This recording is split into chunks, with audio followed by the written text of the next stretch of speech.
Hi guys, I just want to give a little teaching video on utilizing flowcharts. It's a great strategy to incorporate into your study habits and that. And I think what's so effective about flowcharts, it gives you the ability to synthesize materials in a way that can store some of this material into long-term memory. It also shows how ideas are connected together.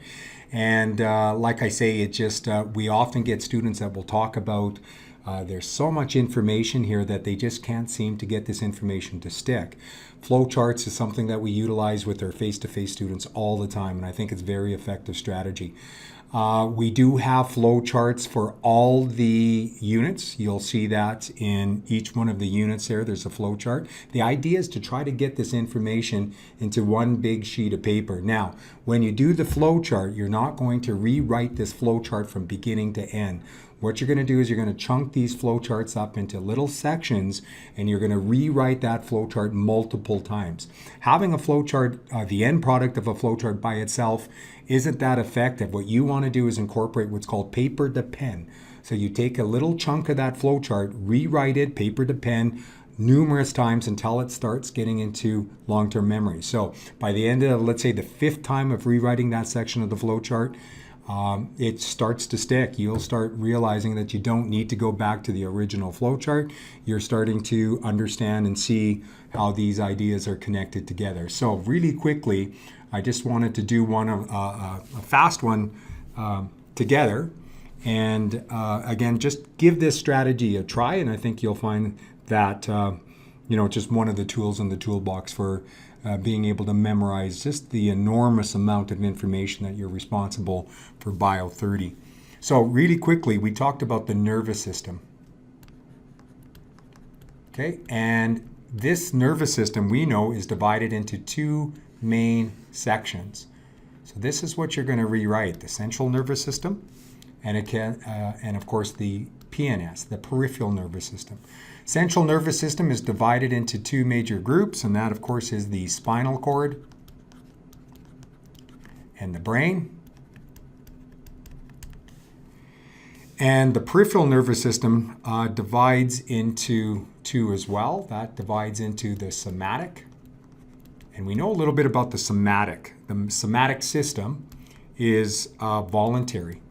It's under voluntary conscious control. And that has to deal with 2 types of nerves, or neurons, which of course are the sensory and the motor. Okay, and again, key here, voluntary control, conscious control. The other one, of course, is the autonomic system.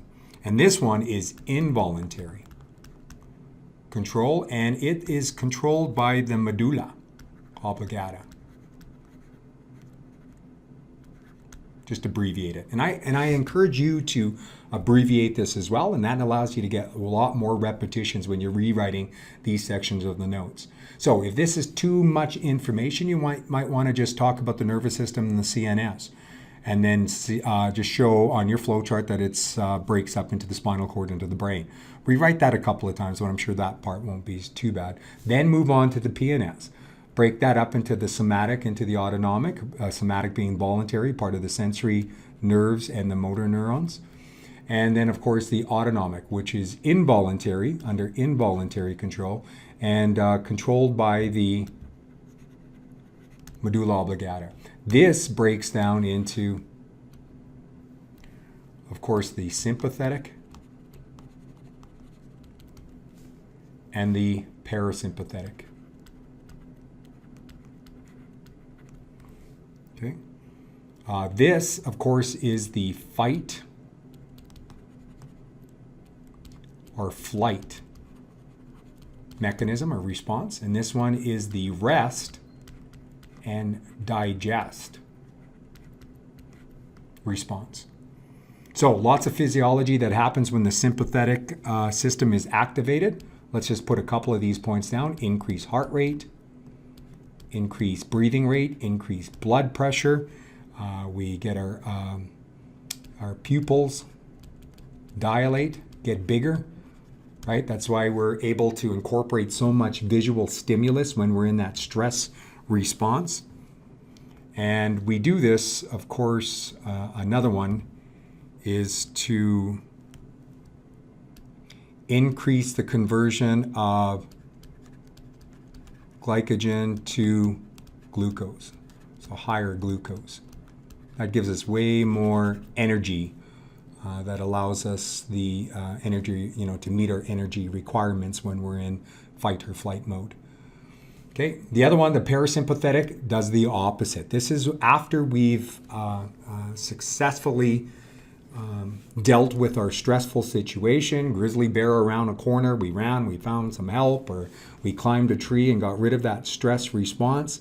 Now we have to bring everything back down to normal, right? So here we would decrease, it's all the opposite, decrease heart rate, decrease blood pressure. Okay, eyes would go back and constrict. Oh, by the way, over here, we inhibit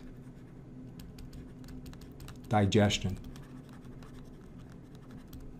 Okay, now there's other responses as well. There's lots of them, and you'll see those in the notes.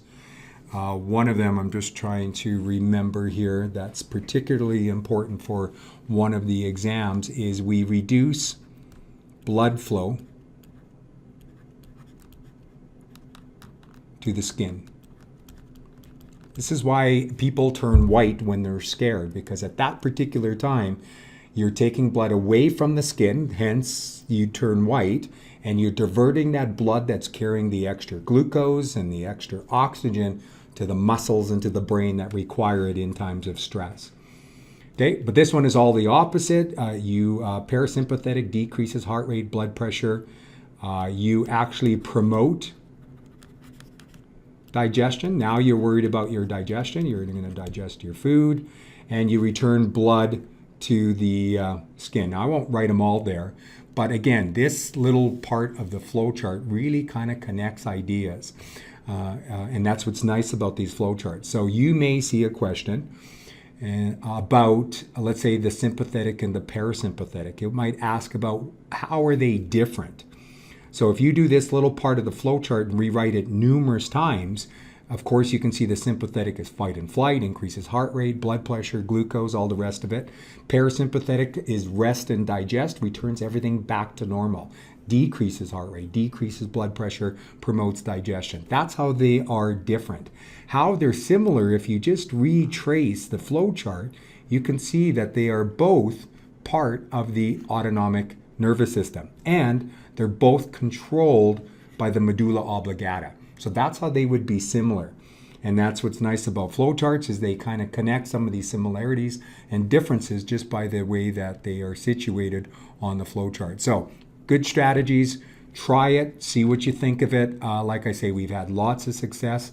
Students talk about these flowcharts really giving them the capacity to manage the massive amounts of information that they're required. And again, do it in a way that synthesizes the material and allows them to rewrite it numerous times so they can, of course, incorporate this into long-term memory. When I say long-term memory, I'm not saying just to be able to regurgitate this for a unit exam, but also be able to, if you do it right and you take the time to do these flowcharts, you'll also have these files built into your brain already so you can recall them when it really matters. Of course, for the midterm and for the final, which are the bulk of your marks, right? Midterm being 25% of the mark, the final being 45% of the mark. So take the time with these flowcharts, and this is something that will help for all those very important exams that are going to come up. Okay, if you have any questions about the flowchart, if you want to take a look at some other strategies for memorization, just give me an email. And we can go over maybe some other strategies that you might want to utilize for your course here and that. Okay, thanks guys. Good luck on your exams, and we'll talk to you soon. Thanks guys. Bye.